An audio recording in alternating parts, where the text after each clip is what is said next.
the handshake. And if Kamala you look, Harris. Subject debate. Trump squeezed her hand mad I mean, hard. wait a moment. First of all, we haven't seen a handshake. Mr. President, it has been the position of the Biden administration that we must defend Ukraine from Russia, from Vladimir Putin, to defend their sovereignty, their democracy, that it's in America's best interest to do so, arguing that if Putin wins, he may be emboldened to move even further into other countries. You have said you would solve this war in 24 hours. You said so just before the break tonight. How exactly would you do that? And I want to ask you a very simple question tonight. Do you want Ukraine to win this war? I want the war to stop. I want to save lives that are being uselessly, people being killed by the millions. It's the millions. It's so much worse than the numbers that you're getting, which are fake numbers. Look, we're in for 250 billion or more because they don't ask Europe, which is a much bigger beneficiary to getting this thing done than we are. They're in for $150 billion less because Biden and you don't have the courage to ask Europe like I did with NATO.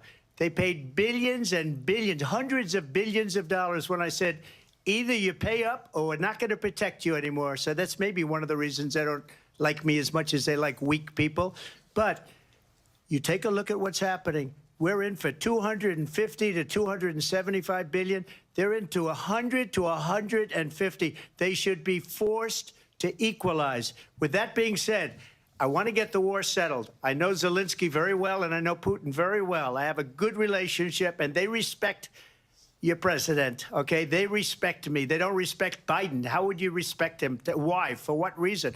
He hasn't even made a phone call in 2 years to Putin, hasn't spoken to anybody. They don't even try and get it. That is a war that's dying to be settled. I will get it settled before I even become president. If I win, when I'm president-elect, and what I'll do is I'll speak to one, I'll speak to the other, I'll get them together. That war would have never happened. And in fact, when I saw Putin after I left, unfortunately left because our country has gone to hell. But after I left, when I saw him building up soldiers, he did it after I left, I said, oh, he must be negotiating. It must be a good, strong point of negotiation. Well, it wasn't, because Biden had no idea how to talk to him. He had no idea how to stop it. And now you have millions of people dead, and it's only getting worse, and it could lead to World War III. Don't kid yourself, David. We're playing with World War III, and we have a president that we don't even know if he's... Where is our president? We don't even know if he's a president. And just to clarify they here... threw him out of a campaign like a dog. We don't Where even know. is Biden he our president? hiding? But we have a president, Mr. President, that doesn't know he's alive. Your time is up. Just to clarify in the question, do you believe it's in the U.S. best interests for Ukraine to win this war, yes or no? I think it's the U.S. best interest to get this war finished and just get it done. All right. Negotiate a deal, because we have to stop all of these human lives from being destroyed. I want to take this to Vice President Harris. I want to get your thoughts on support for Ukraine in this moment, but also, as Commander-in-Chief, if elected, how would you deal with Vladimir Putin, and would it be any different from what we're seeing from President Biden? Well, first of all, it's important to remind the former president you're not running against Joe Biden, you're running against me. She really tried to G-check Trump. You're running against me. He would just give it up. And that's not who we are as Americans. Let's understand what happened here. I actually met with Zelensky a few days before Russia invaded, tried through force to change territorial boundaries, to defy one of the most important international rules and norms, which is the importance of sovereignty and territorial integrity.